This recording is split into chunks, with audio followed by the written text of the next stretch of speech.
দিনা মাওলানা দরদ পড়েন দরদ পড়া ওহে মুমিন আশিকান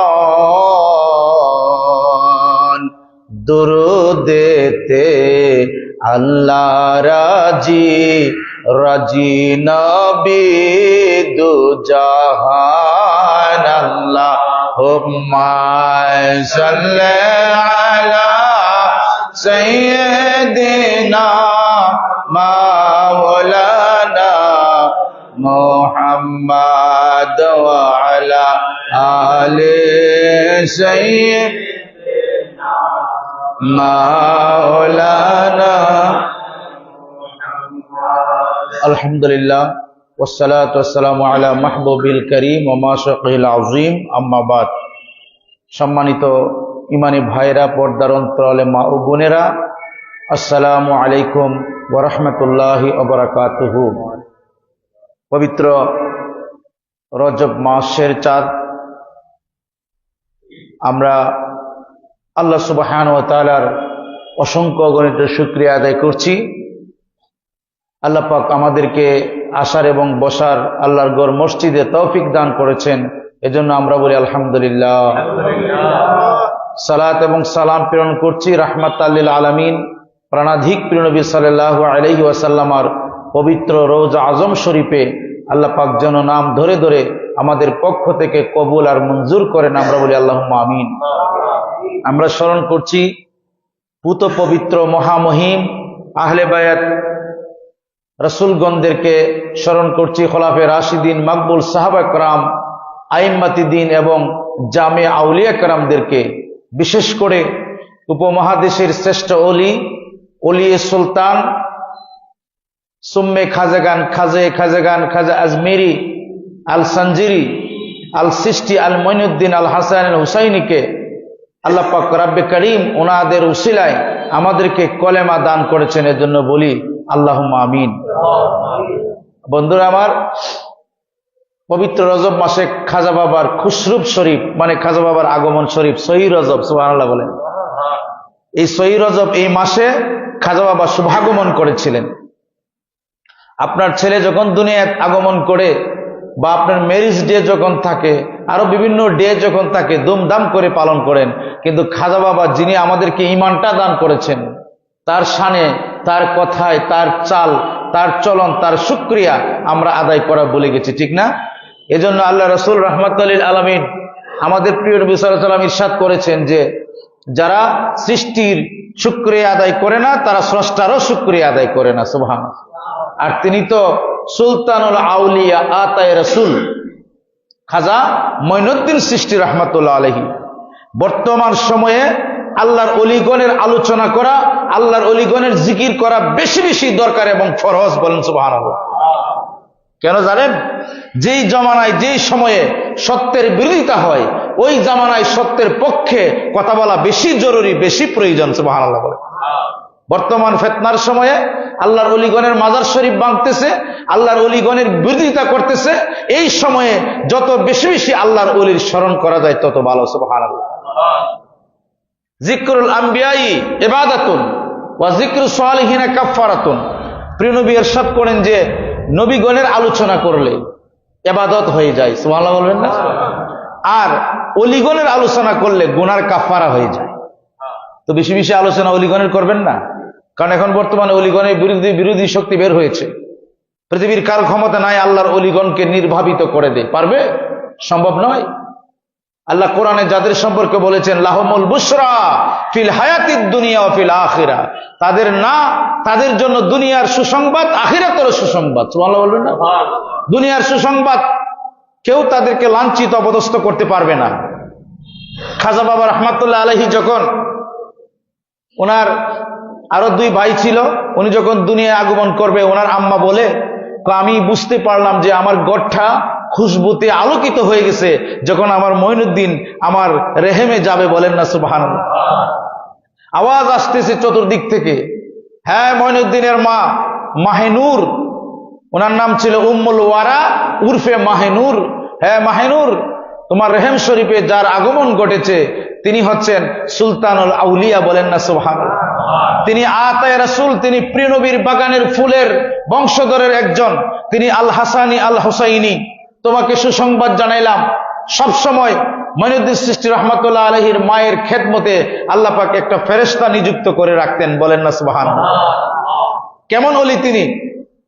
একবার তিনি কাজ করতেছেন, হঠাৎ করে দেখতেছে ওনার সারা শরীরে জিকির করতেছে, আর জিকিরের আওয়াজ আসতেছে সুবহানাল্লাহ সুবহানাল্লাহর জিকির। তিনি আশ্চর্য হয়ে এদিক সেদিক খুঁজতে লাগলেন, তিনি বুঝতে পারলেন না। তখন চক্ষুটা বন্ধ করলেন, দেখেন ওনার পেটের ভিতরে সন্তান সুবহানাল্লাহর জিকির করতেছে। আল্লাহু আকবার। খাজা বাবার মা কি ছিল জানেন? খাজা বাবার মা ছিল একজন আলেম, তিনি কোরআনের একজন হাফেজ ছিলেন, হাদিসের উপরে মানে হাদিস বিশারদ ছিলেন, আবার একজন ফকি ছিলেন, একজন মুহাদ্দিস ছিলেন। খাজা বাবার মা ছিলেন একজন বিশাল বড় পণ্ডিত, বলেন না সুবহানাল্লাহ। ওনার আব্বাজান খাজা বাবার নানার কাছ থেকে ওনার মা ইলম অর্জন করেছিলেন। যখন খাজা বাবার নানা জ্ঞান অর্জন করত, তখন তিনিও সেখানে বসে থাকতেন। তিনি বসে থাকতেন আর ওনার মেয়েকে তিনি জ্ঞান দিতেন, কোরআনের তাফসীর পড়াইছে তিনি। খাজা বাবার মা একজন মুফাসসির ছিলেন। জানেননি আপনারা? আজকে প্রথম শুনলেন। আগে কি জানতেন যে খাজা বাবার আম্মা যে মুফাসসির আছেন? জানছেন নি কেউ? না, আজকে প্রথম জানলেন। এগুলি জানতে হবে। হিন্দিল ওয়ালি হামারা খাজা, প্রায় 700 বছর আগের কিতাব আমার কাছে আছে। এই কিতাবের নিজে লিখছে যে খাজা বাবা রহমাতুল্লাহ আলাইহির আম্মাজান তিনি এত বড় কামেল ওলি ছিলেন, এত বড় ওলিয়া ছিলেন। তিনি তাহাজ্জুদের নামাজ যখন পড়তেন, তিনি দেখতেছেন যে ওনার সাথে ওনার ছেলে খাজা মঈনুদ্দিন চিশতি রহমাতুল্লাহ আলাইহি মাত্র 2 বছর বয়স, তিনি দাঁড়ায় দাঁড়ায় তাহাজ্জুদের নামাজ পড়েছে। এতে এখন কইলে তো হুজুর ভালো হইতো না, আপনাদের স্ত্রীরা পড়েনি, আমরা স্ত্রীরা পড়িনি, আমরাও তো পড়ি না, ঠিক না বেঠিক? যারা পড়ে না নিজেরাই তো পড়ে না, তাহলে এবার নিজেকে প্রশ্ন করে দেখুন, আল্লাহর ওলিগণ কিভাবে আমাদের ঔরসে আসবে, কিভাবে আমাদের স্ত্রীর গর্বে যাবে? মা বোনরা শুনলে তো বালা হইতো না, ওই হুজুরে মাদের সমালোচনা, আমার সমালোচনা আগে করলাম, আমি যদি এরকম ঠিক থাকি তা আমার ঔরসে আল্লাহর ওলি আসবে। সুবহানাল্লাহ বলে। আমি ঠিক নাই, আমার স্ত্রী ঠিক নাই, দুজনের মাধ্যমে। শুধু যে মা ঠিক হলে হবে চলবে না, বাবাও ঠিক হতে হবে। মা বাবা যদি উভয় আল্লাহর ওলি হয়, উভয় যদি ভালো মানুষ হয়, কামেল হয়, তাহলে তার ঘর থেকে ইমাম বের হবে, মুহাদ্দিস কুতুব বের হবে। সুবহানাল্লাহ বলেন না? খাজা বাবা মাত্র বয়স ওনার 3 বছর 4 বছর, তখন তিনি সমরখন্দের একটি ফুল বাগানে এখানে চলে যাইতেন। যাওয়ার পরে একা গিয়ে জিকির করতেন, লা ইলাহা ইল্লাল্লাহর জিকির করতেন। হঠাৎ করে ওনার বন্ধুরা বলে, হ্যাঁ মঈন, আপনি কোথায় যান? আপনি আমাদেরকে নিয়ে যান। উনি বলে যে তোমরা তো খেলাধুলা করতেছ, আমি একটু অবসর সময় আসরের নামাজ পড়ে আমি ফুল বাগানে একটু অবসর সময় কাটাই, এইখানে বসে বসে। কোথায় আমাদেরকে নিয়ে যাও। তোমরা যদি আসো তোমাদেরকে আমি একটা খেলা শিখাই দিব। তখন গেলেন, যাওয়ার পরে বলে তোমরা চোখ বন্ধ করো।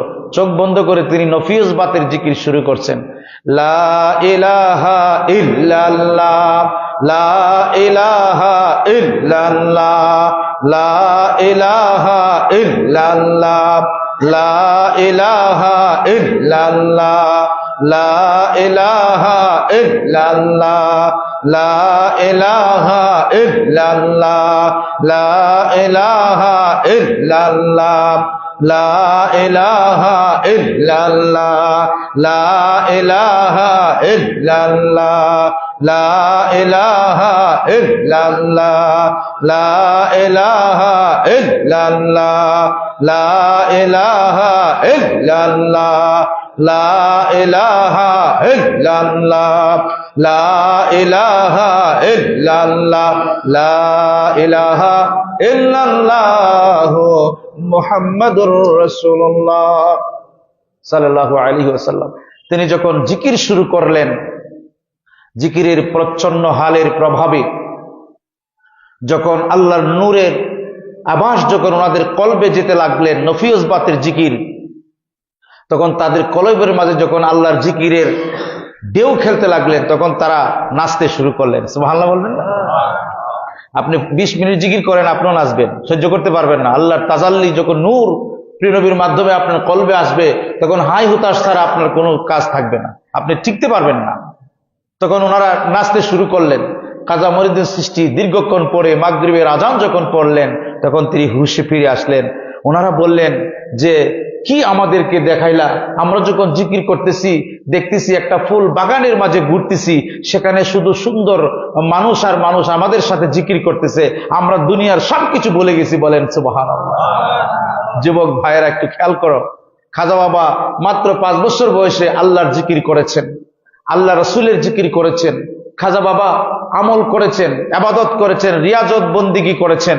কিন্তু আপনারা যুবকরা কি করেন? বন্ধুর সাথে সময় কাটান, বান্ধবীর সাথে সময় কাটান, মোবাইল ফোনে ঘন্টার পর ঘন্টা আপনি রাত কাটান, আপনি দিন কাটান।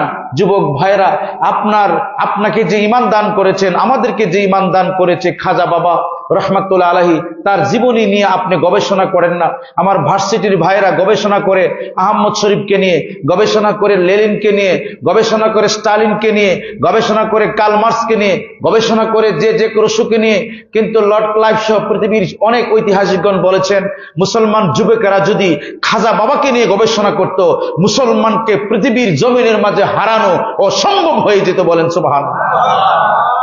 কারণ মুসলমান যখন আল্লাহর জিকির করে, প্রিয় নবীর দুরূদ শরীফ পড়ে, তাদের কলবের মাঝে এমন শক্তি উৎপন্ন হয়, এটাকে বলে কুওয়াতের শক্তি। এই কুওয়াতের শক্তি বলে মুসলমানগণ আকাশে উঠতে পারে। এই কুওয়াতের শক্তি বলে মুসলমানগণ আল্লাহর জান্নাতের দুনিয়া থেকে প্রবেশ করতে পারে। সুবহানাল্লাহ বলে। এই কুওয়াতের শক্তি বলে মুসলমানের কলবের মাঝে এমন শক্তি আসে। খাজা বাবা বলছে যে এই শক্তির বলে ফায়াজহাবুনা মিনাস সামাই ওয়াল আরদি, ওই শক্তির বলে আসমান ভ্রমণ করা যায়, জমিনে ভ্রমণ করা যায়, এমনকি ওয়াল জান্নাতি, আল্লাহর জান্নাতে ভ্রমণ করা যায়। বলেন না সুবহানাল্লাহ। কিসের বলে? কুওয়াতের শক্তির বলে। আন্নাল কুওয়াতা লিল্লাহি জামিআ, আল্লাহর কোরআনে বলছে সমস্ত কুওয়াতের শক্তি একমাত্র আমি রব্বে কারিমের। বলেন না সুবহানাল্লাহ। আর আমার মুসলমান যুবক ভাইরা কি করে? আপনারা ধ্বংস হয়ে যাচ্ছেন, আপনারা বিপদগামী হয়ে যাচ্ছেন। খাজা বাবার জীবনীটা পড়েন, আপনার জীবন পরিবর্তন হয়ে যাবে। আপনার মনের মধ্যে এই খেলাত আসবে না যে আমি আল্লাহর ওলিগণের শানে বেয়াদবি করি, আমি আল্লাহর ওলিগণের শানে কোনো কিছু বলি। খাজা বাবা রহমাতুল্লাহ আলাইহি মাত্র 7 বছর বয়সে কোরআনের হাফেজ হয়ে যায়। 8 বছর বয়সে, 9 বছর বয়সে একজন মুহাদ্দিস হয়ে যায়। 13-14 বছর বয়সে মুফাসসির হয়ে যান, ফকিহ হয়ে যান। আল্লামা ইমাম শাহাবুদ্দিন রহমাতুল্লাহ আলাইহি বলেছেন যে খাজা বাবা যখন একটি জিনিস দেখতেন চোখ দিয়ে, সারা জীবন মনে রাখতেন, তিনি কখনো ভুলে যেতেন না। এত বড় দরজার আল্লাহর ওলি ছিল। শুধু আল্লাহর ওলি ছিল, আল্লাহর ওলি বানানেওয়ালা ছিল। উনি আতায়ে রাসূল ছিলেন। আতায়ে রাসূল মানে বুঝেন, প্রিয় নবীর মনোনীত ছিলেন। আল্লামা ইমাম ইব্রাহিম কান্দৌজি রহমাতুল্লাহ আলাইহি একদিন, ওনার অনেক লম্বা ঘটনা, আমি স্কিপ করে দিলাম। ওনার বাগানে আসলেন। খাজা বাবা কিন্তু ফুল ভালোবাসতেন। ওনার আব্বা গিয়াসউদ্দিন রহমাতুল্লাহ আলাইহি আপেল বাগানের কাছে ফুল বাগান করে রাখলেন। উনি ফুলকে খুব ভালোবাসতেন। একদিন ছোটবেলায়, ওনার বয়স তখন 13 মাস কি 14 মাস হবে, তখন ওনার আব্বা দেখছেন যে একজনকে ফুল দিচ্ছেন, উনি খুশি হয়েছে। পরে তিনি বললেন আরো ফুল নিয়ে আনার জন্য। পরে তিনি ফুল দেখলেই খুশি হতেন। তখন খাজা বাবার বাবা আল্লামা ইমাম গিয়াসউদ্দিন রহমাতুল্লাহ আলাইহি তিনি ফুল বাগান করে গেছেন ওনার জন্য। তো উনি বসে বিশ্রাম নিচ্ছে।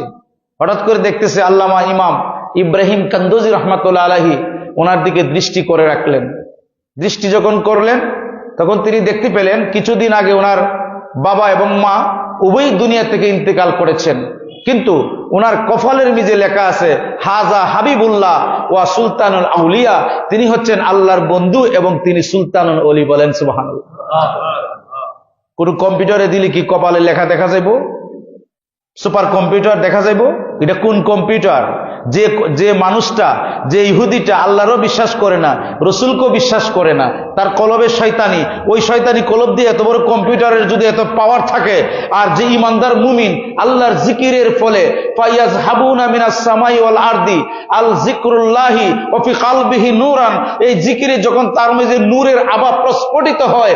হাজী আমদাদুল্লাহ মুহাজির মক্কি বলে, আমাকে যখন সাগরে ডাক দিল, ইয়া মুর্শিদি আমদিদনি, হ্যাঁ মুর্শিদ আমাকে সাহায্য করুন, তিনি বলে বলেন আমার কলবের শক্তি বেড়ে গেল, কলবটা খুলে গেল। ওই সাগরের মাঝে আমার মুরিদকে সহ সাগরের মাঝে জাহাজকে আমি ভাসিয়ে দিয়ে আসলাম। বলেন না সুবহানাল্লাহ। গাঁজা পরিকল্পনা বাস্তব গল্প, কোরআনের কথা। বন্ধুরা আমার, সেই খাজা বাবা কাছে তিনি আসলেন। উনি খাজা বাবা আল্লাহর ওলিদেরকে খুব ভালোবাসতেন। হ্যাঁ, আমরা তো যখন ছেঁড়া কাপড় পরা যদি থাকে, ছেঁড়া ব্যাগ যদি থাকে, বা একটু গরিব যদি থাকে, রুস্ক অবস্থায় থাকে, তাহলে আমরা একটু ঘৃণা করি, মনে করি উনি আলেম হইব, উনি এরকম হইব। আর যদি আবা কাবা সুন্দর থাকে, না উনি ঠিক আছে। নো নো, আল্লাহ পাক বলে যে না, আমি এটাকে ভালোবাসি না, তার কলবের মাঝে কি আছে সেটাকে ভালোবাসি। সুবহানাল্লাহ বলবেন না? খাজা বাবা ওনাকে আঙ্গুরের থুর দিলেন, আঙ্গুর দিলেন, উনি খাইলেন। খাওয়ার পরে চির সঞ্জীবনী একটি গাছের রস চিবায় ওনার মুখে দিলেন, দিয়ে বলেন বাবা এটা খাও। খাজা বাবা যখন খাইলেন, কি বুঝছো? আমি আসমান এবং জমিনের যা কিছু আছে সবকিছু আমার সামনে উদ্ভাসিত হয়ে গেছে। বলেন সুবহানাল্লাহ। তখন তিনি চলে গেলেন। বলেন উস্তাদজি আপনি আসলেন কেন? প্রিয় নবী রাহমাতুল লিল আলামিন ওনাকে স্বপ্নে দেখিয়েছেন, ইব্রাহিম কান্দুজি যাও, আমার ইমাম হুসাইন হাসাইনের গোলাপ বংশের প্রদীপ হযরত মঈনুদ্দিনকে তুমি যাও, গিয়ে আমার পক্ষ থেকে এটা খাওয়ায় দাও, আর থাকে তুমি এই কাজটা করে আসো। বলেন সুবহানাল্লাহ। তখন বলেন আমি প্রিয় নবীর অর্ডারে এসেছি। হ্যাঁ মঈন, আমার কাছে যা আছে তোমাকে এক নজরে আমি দিয়ে দিলাম, এখন তোমাকে দেওয়ার কিছু নাই। যাও, তোমার কপালের মেঝে এমন কিছু লেখা দেখলাম, লোহে মাহফুজের মেঝে লেখা আছে, তুমি অসংখ্য গণিত মানুষকে তুমি মুসলমান করবে, কলেমার দিন দিবে, তুমি চলে যাও, এখন তুমি স্বাধীন। বলেন সুবহানাল্লাহ। এই যুবক ভাইরা, কার্ল মার্ক্সের তুমি আদর্শ পড়ো, লেনিনের। লজ্জা করা উচিত মুসলমানের ছেলে। মুসলমান নাম কেটে দাও তোমার আগ থেকে। তুমি খাজা বাবার জীবনী পড়বে, গাউসে পাকের জীবনী পড়বে, আউলিয়া কেরামের জীবনী পড়বে, ওনারা কিভাবে প্রতিকূলতাকে ওনারা অনুকূল করেছেন, এই কষ্ট করে ওনারা ইসলামের খেদমত করেছেন। প্রিয় নবীর প্রেমের শিক্ষা, প্রিয় নবীর প্রেমের বাগান সারা উপমহাদেশের মাঝে ছড়িয়ে দিয়েছেন। আর এই খাজা বাবার আজকে শুভ জন্মের শুভাগমনের মাস। বলেন সুবহানাল্লাহ। বন্ধুরা আমার, খাজা বাবা রহমাতুল্লাহ আলাইহি অনেক লম্বা ঘটনা। তিনি চলে গেলেন সমরখন্দ, তারপরে বুখারা, তাজাকিস্তান, ইস্কান্দার, ওই সমস্ত জায়গায় গিয়ে তিনি ইলম অর্জন করেন। বিভিন্ন ওলিদের দরবারে যাইতেন। আজকে তো আমাদের বেশিরভাগ পীর সাহেবরা কি বলে জানেন? আমার কাছে আইসো, আর কেউর কাছে যাওয়া দরকার নাই। এটা হইল নষ্ট পীর সাহেব। আর সঠিক পীর সাহেবের মুরিদ যেখানে আল্লাহর ওলি যাবে, পৃথিবীর যত আল্লাহর ওলি আছে সবাইকে সম্মান করবে। সুবহানাল্লাহ। কারণ তোমার মুর্শিদে আল্লাহ পেয়েছি, উনি পায় নাই। কি বলেন? তাহলে তুমি কেন হিংসা করো? তার কাছ থেকে ফায়েজ নিয়ে আসা জায়েজ আছে। আর এখানের কিছু বন্ড তরিকা আছে, তরিকা বন্ড না বন্ড পীর, বলে আমার কাছে আইসো, তার তোর কোনটা দরকার নাই। কিন্তু সুন্নত হচ্ছে আপনি যে মুর্শিদের কাছে, যে শায়েকের কাছে যে বিষয়টার জন্য বায়াত হয়েছেন, যদি এটা পান, আরো আরেকজন যদি মুর্শিদ থাকে, আরো ওলি থাকে, ওনার কাছে বায়াত করার দরকার নাই, কিন্তু দোয়া নেওয়ার জন্য যাবেন, ফয়েজ বরকত নেওয়ার জন্য যাবেন। বলেন সুবহানাল্লাহ। খাজা বাবা বলেন আমি 4500 পীরের দরবারে গিয়েছি। কত হাজার? 4500। আমি ইলিম অর্জন করছি, জ্ঞান অর্জন করছি, আমি নূর অর্জন করছি। আমি যখন রাস্তা দিয়ে হাঁটতাম তখন আমার পিছনে মিছিল যেত, মঈনুদ্দিন ইয়া মঈনুদ্দিন করে স্লোগান দিত। বলেন সুবহানাল্লাহ। হ্যাঁ, আমার বয়সী যত যুবক আছে, এই যুবকদেরকে নিয়ে আমি পাহাড়ের পাদদেশে গিয়ে জিকির করতাম। পরবর্তীতে ওই যুবকরাই ওনার খাদেম হয়েছে, কেউ বড় বড় আল্লাহর ওলি হয়েছে। বলেন সুবহানাল্লাহ। তাহলে খাজা বাবার মা কি ছিল? একজন হাফেজা ছিল, আল্লাহর মহান ওলি ছিল, মুফাসসির ছিলেন, মুহাদ্দিস ছিলেন, মুফতি ছিলেন খাজা বাবার মা। বাবাও ছিলেন বড় একজন আলেম, তখনকার সময় শ্রেষ্ঠ আলেম ছিলেন, এবং তিনি বিজনেসম্যান ছিলেন। সেই খাজা বাবা তিনি বলছেন যে আমি যখন ঘুমের ঘরে থাকতাম, তখন আমি প্রিয় নবীর দর্শ দিতেন, প্রিয় নবী ইলম শিক্ষা অর্জন করতেন, আমি সাহাবা কেরামের মজলিসে উপস্থিত থাকতাম। বলেন না সুবহানাল্লাহ। তখন আমার মা যখন আসসালাতু খায়রুম মিনান নাওম যখন পড়তো মসজিদ সাহেব, তখন আমার ঘুম ভাঙতো। তখন আমি উঠে আমার উযু করে আমার মায়ের সাথে আমি নামাজে অবস্থান করতাম। তো খাজা বাবাকে একজন বড় আলেম ছিল, বলছে উনি ফকির মানুষ, উনি এত কেমনে জানে? তাহলে ওনার সাথে বাহাস হবে, ওনার সাথে কথা হবে। তখন ওনাকে ডাক দিলেন, উনিও গেলেন। যাওয়ার পরে খাজা বাবা যখন চাইলেন, চাওয়ার সঙ্গে সঙ্গে তার সমস্ত ইলিম ধ্বংস হয়ে গেছে। সুবহানাল্লাহ বলবেন না? ইলিম স্তব হয়ে গেছে। পরে পাওয়া দিলেও বলছে, ইয়া খাজা বাবা আল্লাহর ওলি, মাফ করেন, আমাকে মুরিদ করে দেন। তো তুমি আল্লাহর অলিগণের সাথে তোমার এই বাহাদুরি চলবে না। আল্লাহর অলিগণ এক নজরে তোমাকে আল্লাহর অলি বানাই দিতে, বলেন সুবহানাল্লাহ। এটা গল্প না, এটা কোরআনে পাকের কথা। হাদিসে কুদসির মাঝে প্রিয় নবী ইরশাদ করেছেন যে আল আউলিয়াউ সিররি ওয়া আনা সিররাকুম, আও কামা ক্বালান নবী সাল্লাল্লাহু আলাইহি ওয়াসাল্লাম। আল্লাহর ওলিগণ হচ্ছে আমার গোপন বেদ, আর আমি হচ্ছি তাদের গোপন প্রেমের রহস্য ভান্ডার, বলেন সুবহানাল্লাহ। তো এগুলি লৌহে মাহফুজ আল্লাহর ওলিগণ দুনিয়া থেকে দেখতেন। কথা বুঝতে পেরেছেন? যাই হোক, অনেক লম্বা ঘটনা। খাজা বাবা যখন আপনার ভারতবর্ষে ইসলাম প্রচার করতে আসলেন, তখন অনেকেই খাজা বাবার বিরোধিতা করেছে। সবচেয়ে বড় বিরোধিতা করেছে পৃথ্বীরাজের গোষ্ঠীরা, পৃথ্বীরাজের চালা চামুন্ডারা খাজা বাবাকে আসতে দেয় নাই। কারণ এরা মুসলমানদেরকে এত ঘৃণা করত, তারা আয়না সাগরে যখন খাজা বাবা উজু করতে যাইতেন, উজু করতে দিত না, যে মুসলমান যদি পানিতে ধরে পানি নাকি অপবিত্র হয়ে যাবে, বলেন নাউজুবিল্লাহ। আর শুধু তাই না, যারা শূদ্র, নমশূদ্র, নিম্ন বর্ণের মানুষ ছিল, এদেরকে গোসল করতে দিত না, বলে নিম্ন বর্ণরা যদি গোসল করে ব্রাহ্মণ এবং যারা উচ্চবংশীয় আছে তাদের কলঙ্ক হবে। এই জন্য এই পানিতে শুধু ব্রাহ্মণরা এবং উচ্চবংশীয়রা কেবলমাত্র গোসল করতে পারবে, বলেন নাউজুবিল্লাহ। খাজা বাবা যখন যাবে ওনাকে পানি দেয় না, কিছুই দেয় না। বলে পানি দিয়ে কি করো তোমরা? যে আমরা মূর্তি দই, পাথরের যে মূর্তিগুলি দৌত করি, এজন্য আমরা দেই না। তাহলে মূর্তির কাছে আমাকে নিয়ে যাও। কোন মূর্তির কাছে নেওয়া যাবে না, না নিয়ে যাও। পরে মূর্তির কাছে গেলেন খাজা বাবা, স্পষ্ট কথা। খাজা বাবা যখন মূর্তির দিকে থাকাইলেন, এখন মূর্তি কলেমা শাহাদাতের বাক্য পাঠ করলেন, বলেন না সুবহানাল্লাহ। এখন আপনি বলবেন এটা কেমনে সম্ভব? এজন্য আল্লাহ বলছে সুবহান। সুবহান মানে আমি আল্লাহ এমন সুবহান, এমন পবিত্র, আমি যাকে দান করি জ্ঞান, আমি যাকে কুওয়াতের শক্তি দান করি, কুন ফায়াকুন, আমার তখন তার মুখটা আমার মুখ হয়ে যায়, আমার আদেশে হয়ে যায়। ওয়া বাসারাহু আল্লাযী ইউবসিরু বিহি, তার দৃষ্টিটা তখন আমার দৃষ্টি হয়ে যায়, বলেন না সুবহানাল্লাহ। আর বুখারীর শরীফের হাদিস। শুধু তাই নয়, যদি ওয়া ইনস্তাআযানি, যদি কোনো জিনিস সে আমার কাছে চায়, লাউতি আন্নাহু, আমি অবশ্যই তাকে দিয়ে দিই। কেননা তার সমস্ত কিছু আমার বশে চলে আসছে, সে আমাকে রাজি খুশি করছে। এখন সে যদি পাহাড়কে বলে এটা দরিয়া, এটা সাগর, এটাই সাগর হয়ে যায়, সুবহানাল্লাহ। ওয়ালাউ আলকাইতু সিররি ফি জিবালিন লা দুখাত ওয়াখতাফাত বাইনা সিররি ওয়াল জাবাল। গাউসে পাক বলছেন, হ্যাঁ সমুদ্র, তুমি পানিগুলি শেষ হয়ে যাও, তুমি আর পানি থাকবে না। আল্লাহ বলে, এই সমুদ্র তুই পানি আর পানি থাকবে না। তখন চেয়ে দেখলো এই আটলান্টিক মহাসাগর আর নাই। সুবহানাল্লাহ বলবেন না? সাগরের পানি আর নাই। কেন? কারণ আল্লাহর ওলির জবান দিয়ে বলেছে। আল্লাহ বলেছেন আমার ওলির জবানটাই আমার জবান হয়ে যায়, আমার ওলি যেটা বলে এটা আমি বলে দিই। আমার জবান হয়ে যায় মানে আমার রহমতে, আমার বরকতে সে আমাকে রাজি খুশি করছে, অতএব সে যা বলছে আমি তাই রাজি। তো খাজা বাবা যখন অঙ্গুলি ইশারা দিলেন, হ্যাঁ ব্রাহ্মণের দলেরা, সারা জীবন তোমরা মূর্তি পূজা করেছ, তোমরা মানুষ হয়ে মাটির পূজা করেছ, পাথরের পূজা করেছ, অথচ তুমি বুঝলে না আল্লাহ রাব্বুল আলামিন তোমাকে আমাকে সৃষ্টি জগতের মধ্যে সেরা বানিয়েছেন। পাথরকে মানুষের গোলামি করার জন্য আল্লাহ সৃষ্টি করেছেন। মাছ, গাছপালা, তরুলতা, বৃক্ষ, আল্লাহ পাকের যত সৃষ্টি আছে সবকিছু মানুষের জন্য সৃষ্টি করেছেন, মানুষের উপকারের জন্য, মানুষের গোলামি করার জন্য। রে ব্রাহ্মণ পণ্ডিতরা, শত শত বছর ধরে যে রব্বে কারীম তোকে বানিয়েছে তাকে ছেড়ে পাথরের পূজা করলি। ব্রাহ্মণরা শুন, আমি মঈনুদ্দিন কখনো পাথরের পূজা করি নাই, মাছের পূজা করি নাই। রে ব্রাহ্মণরা, যদি এই মাটির মূর্তি মানুষ হয়ে যায়, সে যদি মানুষের মতো কথা বলে, তাহলে তুমি কি করবে? ওই ব্রাহ্মণরা বলল, আমরা কথা দিলাম, আমাদের ধর্মের শপথ করলাম, যদি মাটির মূর্তিটাকে তুমি কথা বলাইতে পারো তাহলে আমরা সবাই তোমার ধর্মে দীক্ষিত হব, বলেন সুবহানাল্লাহ। খাজা বাবা অঙ্গুলি ইশারা দিয়ে বললেন, আন্নাল কুওয়াতা লিল্লাহি জামিআ, রে মূর্তি তোর তো কোনো শক্তি নাই, সমস্ত শক্তির অধিকারী কেবলমাত্র আল্লাহ সুবহানাহু ওয়া তাআলা। মূর্তি সঙ্গে সঙ্গে তুই বলে দে আমি কে।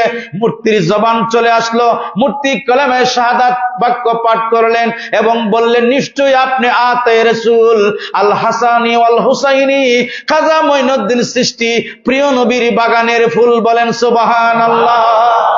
এই ব্রাহ্মণ পণ্ডিতেরা কি করলো?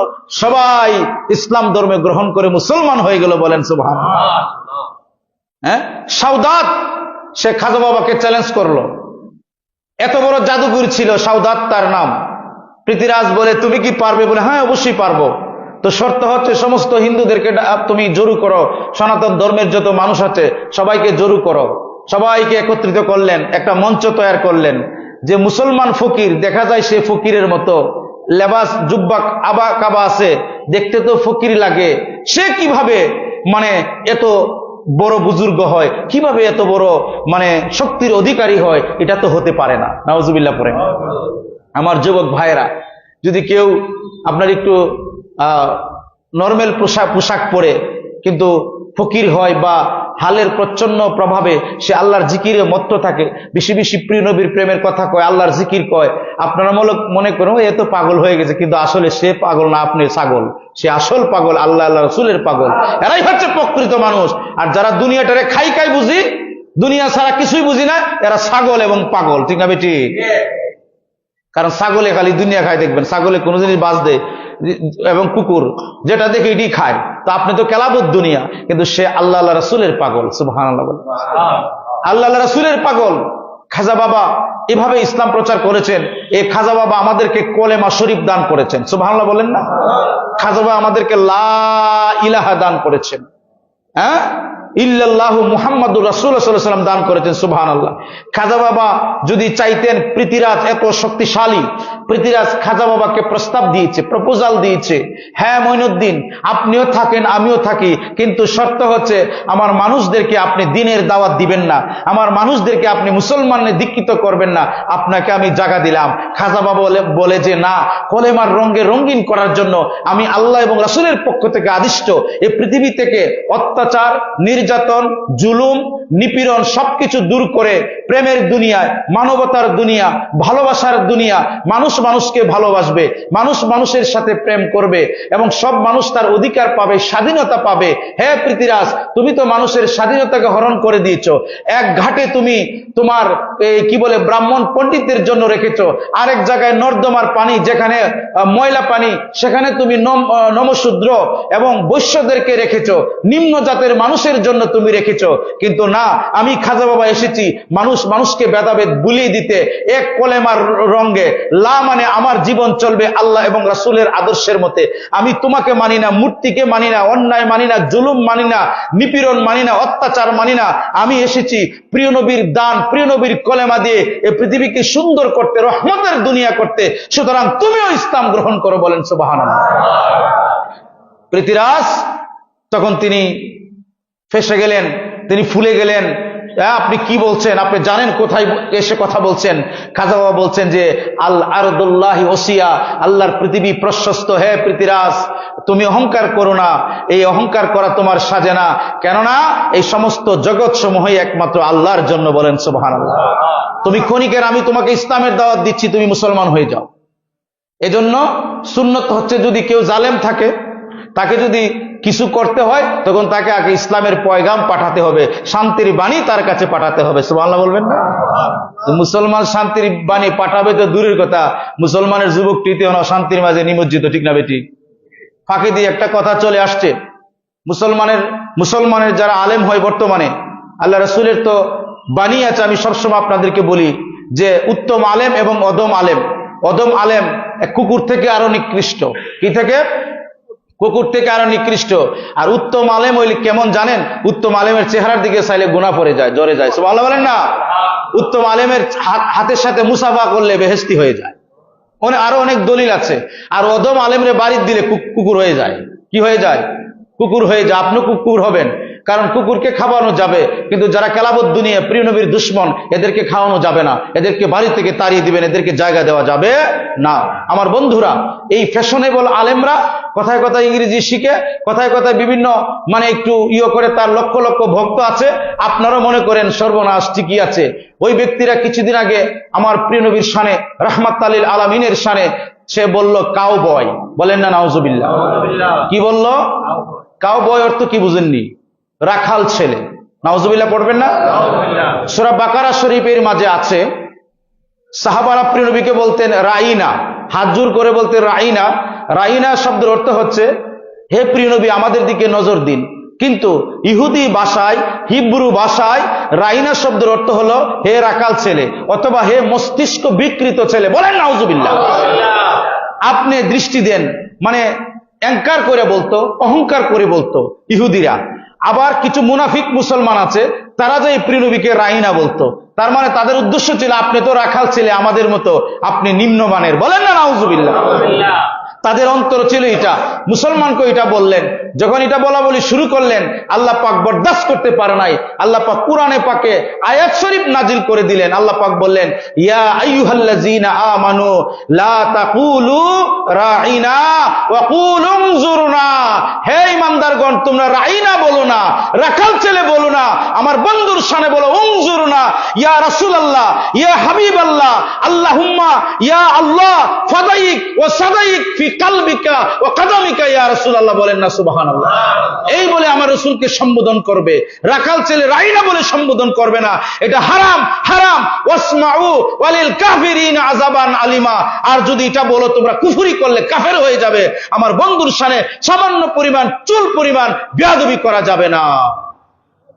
এই যুবক ভাইরা, কিন্তু আপনারা তো সেই ব্যক্তির প্রেমিক, তাকে আইডল মনে করেন। পৃথিবীতে একজন মুমিন মুসলমান, পৃথিবীতে একজন প্রিয় নবীর প্রেমিক, শাহাদাতে কারবালার প্রেমিক বেঁচে থাকতে আমরা কোটিবার কোরবান হয়ে যাব, কিন্তু প্রিয় নবীর শানে চল পরিমাণ বেয়াদবি বরদাস্ত করব না। বলেন সুবহানাল্লাহ। আপনারা আসেননি আমার সাথে? আপনারা থাকবেন। এই প্রাণ একবার এসেছে, ঠিক না বেঠিক? আল্লামা জালালউদ্দিন সুয়ুতী রাহমাতুল্লাহ আলাইহি বলেছেন, আল্লাহর কসম করে বললাম, এই সাত আসমান, সাত জমিন, আল্লাহ পাকের জান্নাত, সবকিছু আল্লাহ সাজিয়েছেন একমাত্র প্রিয় নবীর প্রেমের জন্য। সুবহানাল্লাহ। লাআরিফান্নাহু ফিদ দুনিয়া ওয়াল আখিরাহ। আল্লাহ পৃথিবী সাজিয়েছেন প্রিয় নবীর জন্য। আল্লাহ আমাকে বানিয়েছেন প্রিয় নবীর জন্য।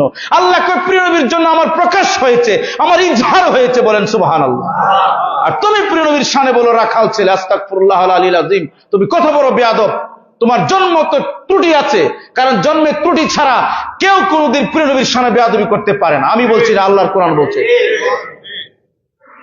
আপনারা বলবেন সে অনেক বড় আলেম, 25 লক্ষ 20 লক্ষ হয়, ইট ডাজেন্ট ম্যাটার। ম্যাটার করে সে কি ইমানদার কিনা, সে প্রিয় নবীর প্রেমিক কিনা। তাহলে তো আমাকে বলতেই হয় শাহাদাতে কারবালার 22,000 সৈনিক ছিল, কাফের এজিদের। এদিকে হুসনাইনে হাসনাইনে কারিমাইনে ইমাম আকবর, খোলাফায়ে রাসূল হযরতে সাইয়্যিদিনা ইমাম হুসাইন আলাইহিস সালামের ছিল মাত্র 72 জন। তাহলে কি আমি সেটা ধরে নেব? আপনারা সংখ্যাধিক্যের উপরে কেন ইসলামকে গণ্য করেন, বিজয়ী করেন? ইসলাম বিজয়ী হওয়ার জন্য আল্লাহর কোরআনে বলছে নাসরুম মিনাল্লাহি ওয়া ফাতহুন করিব। এই আয়াতের ব্যাখ্যায় দেখবেন, ইসলাম বিজয়ী হওয়ার জন্য, সত্য বিজয়ী হওয়ার জন্য সংখ্যার উপরে নির্ভর করে না, ঈমানের উপরে নির্ভর করে। বলেন না সুবহানাল্লাহ। 1 কোটি বেঈমান হইলে আমার কি আইলে গেল? কি বলেন আপনারা? আমার কিছু আইলে গেল?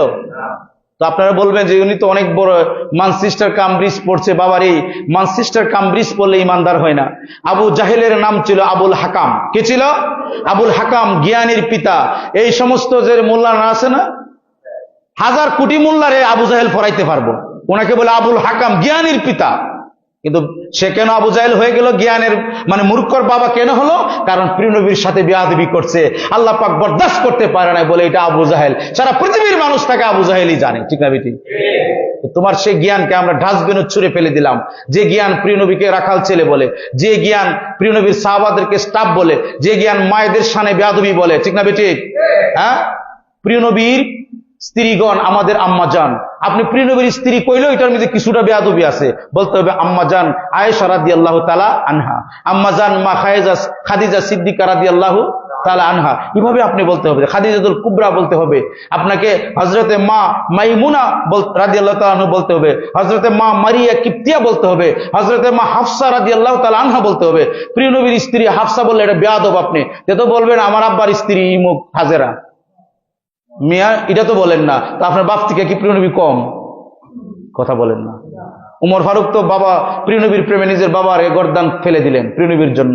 আবাসা, কোরআন শরীফে একটা সূরা আছে আবাসা, 30 পারার প্রথম সূরা শুরু হয়। তো আবাসা অর্থ ব্রু কুচকানো। এখানে তাফসীর কারকগণ যারা সূক্ষ্ম তফসির কারকগণ এরা ভালো লিখছে। আর কিন্তু আমাদের দেশে এখানে ব্রুকুস্কানো বলে নবী নাকি ভুল করছে, বলেন না নাউজুবিল্লাহ। এটা আমাদেরকে শিক্ষা দিয়েছে, মজলিসের আদব শিক্ষা দিয়েছে। এই সূরাটা বেশি বেশি প্রিয় নবীকে ইহানত করার জন্য পড়তো, তখন উনি বরদাস্ত করে নাই, তরবারি দিয়ে বাবার মাথা কেটে ফেলছে। তা আমরা তো প্রিয় নবীর সেই আশেক, ঠিক না ঠিক? তাহলে প্রিয় নবীর শান, মান, ইজ্জত, হুরমত রক্ষা করা আমাদের ফরজে আইন, ঠিক না ঠিক? আপনারা 1000 কোটি টাকা হারাইলে আপনি পাবেন, কিন্তু ঈমান হারাইলে আপনি পাবেন না। আপনাদের এই যে ওই সমস্ত বক্তারা, প্রিয় নবী বিদ্বেষীরা, তারা যে প্রিয় নবীর বিরুদ্ধে বলবে, এটা প্রিয় নবীর হাদিস শরীফ আছে। প্রিয় নবী আরো আগেই এগুলি বলে দিয়েছেন, গায়েবের মূল প্রিয় নবী বলে দিয়েছেন এই হবে, এই আলেম থাকবে। একদিন এটা আলোচনা করবো আল্লাহ যদি রহমত করে, কারণ অনেক অধ্যায় আছে বুখারী শরীফে এই ব্যাপারে, আলেমরা কিভাবে হবে, কিভাবে তাদেরকে আপনার সমুদ্রের পাদদেশও বন্দী করে রেখেছে সুলাইমান আলাইহিস সালাম। তারপরে তারা কি কি বলবে, তাদের সুরত কি হবে, তাদের চেহারা কি হবে, তাদের কথাবার্তা কি হবে, এটাও বলা আছে। সুবহানাল্লাহ বলেন না? হ্যাঁ, তাদের কত বক্তব্য থাকবে এবং তাদের চেহারা কিরকম হবে, সম্পূর্ণ A to Z ডিটেলস হাদিস শরীফের মধ্যে প্রিয় নবী দিয়ে গেছেন। এরার সাথে মিলে যায়, কারণ এরা অসচেতন, মাতালের মতো কথা বলে। একজন আলেমের মুখের ভাষা এত নোংরা হতে পারে না, একজন প্রিয় নবীর আশেকের মুখের ভাষা এত নোংরা হতে পারে না। পারে কি? অবশ্যই পারে না।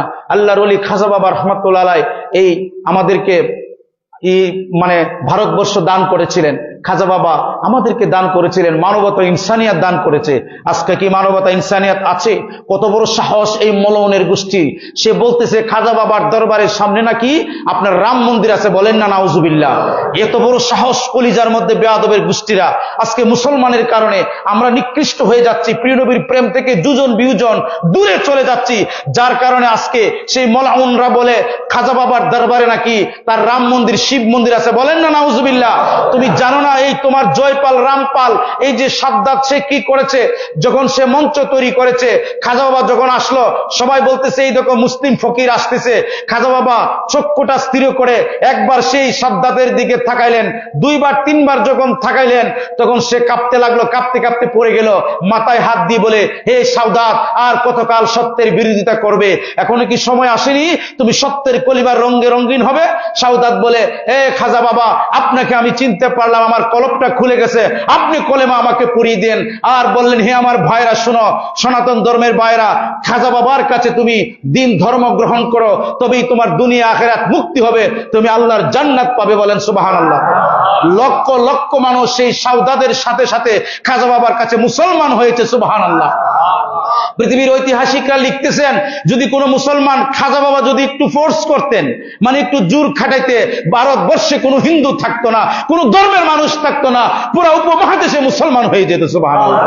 কিন্তু লা ইকরাহা ফিদ্দিন, ইসলামের জবরদস্তি নাই, বাধা নাই, প্রেমের ধর্ম, ভালোবাসার ধর্ম, মানবতার ধর্ম, শান্তির ধর্ম, মানুষে মানুষে মিলে থাকার ধর্ম, সমস্ত ধর্মের মানুষদেরকে সুখ দেওয়ার ধর্ম, শান্তি দেওয়ার ধর্ম, সবাইকে আপনার মুক্ত করার ধর্ম হচ্ছে ইসলাম ধর্ম, বলেন সুবহানাল্লাহ। এর উপরে আর নাই। পৃথিবীতে একমাত্র সত্যের ধর্ম হচ্ছে ইসলাম। আমার কথা না, আল্লাহ বলছেন, সুবহানাল্লাহ বলবেন না? সেই খাজা বাবার রওজা শরীফের সামনে তুমি বলছো মূর্তি আছে, তুমি শয়তান, তোমার কি কলিজা কাঁপে না? ইন্দিরা গান্ধী যখন চীনারা আক্রমণ করে ইন্ডিয়ায়, এইরকম দিয়ে এক পাও দিয়ে খাজা বাবাকে বলে, ইয়া হিন্দেল ওয়ালি খাজা বাবা আগিসনি ও আমদিদনি। 24 ঘন্টা পরে চীনের জাহাজ এমনি এমনি চলে গেছে, খাজা বাবার দোহাই দিছে, তখন ইন্ডিয়া রক্ষা পাইছে, বলেন সুবহানাল্লাহ। হ্যাঁ, তারপরে তোমার জওহরলাল নেহরু খাজা বাবার দরবারে গিয়ে এক ঠ্যাং দিয়ে 24 ঘন্টা দাঁড়াইয়া বলে, ইয়া খাজা বাবা আমারে কিছু দাও, আমি ফকির তোমার দরবারে এসেছি, সুবহানাল্লাহ বলেন। তোমার মহাত্মা গান্ধী খাজা বাবার গোলাম ছিল, ভিখারি ছিল। আরো তোমার যত মানে জওহরলাল নেহরু থেকে শুরু করে গুরু নানক খাজা বাবার দরবারে গিয়ে ভিক্ষা চাইতো, খাজা বাবা আপনি আমাকে কিছু দান করেন, সুবহানাল্লাহ বলেন। তোমার পৃথিবীর কি তোমার উপমহাদেশের যত পণ্ডিত আছে, জওহরলাল নেহরু শুরু করে বিধানচন্দ্র রায়, স্বামীলাল গোস্বামী থেকে শুরু করে এসটি সৌরভজি শিবাজি থেকে শুরু করে সবাই খাজা বাবার গোলামি করেছে, খাজা বাবাকে মেনে নিয়েছে। আজকে তোমার এত বড় সাহস, তুমি বলো খাজা বাবার দরবার শরীফ নাকি তুমি উপরে পেলে, বলে নাউজুবিল্লাহ। আজকে এই বন্ডদের জন্য তারা এই কথাগুলি বলতে পারছে। কারা? যারা বলে মাজার শরীফও যায় না, মাজার শরীফও জিয়ারত করো না, আল্লাহর ওলি বলতে কিছু নাই, এই তাদের সাথে এদের আত আছে, এই কারণে কারণে আজকে এই কথা তারা বলতে পারছে, নাইলে বলতে পারতো না। ঠিক না বেঠিক? কিন্তু আমরা প্রিয় নবীর গোলাম, আহলে বায়াতের গোলাম, শাহাদাতে কারবালার সৈনিকরা বেঁচে থাকতে আমরা সেটা করতে দিব না। আমরা বলেই যাব, মুখে প্রতিবাদ করব, আমরা শারীরিকভাবে প্রতিবাদ করব। বলেন আল্লাহুম্মা আমিন। আলহামদুলিল্লাহ রাব্বিল আলামিন।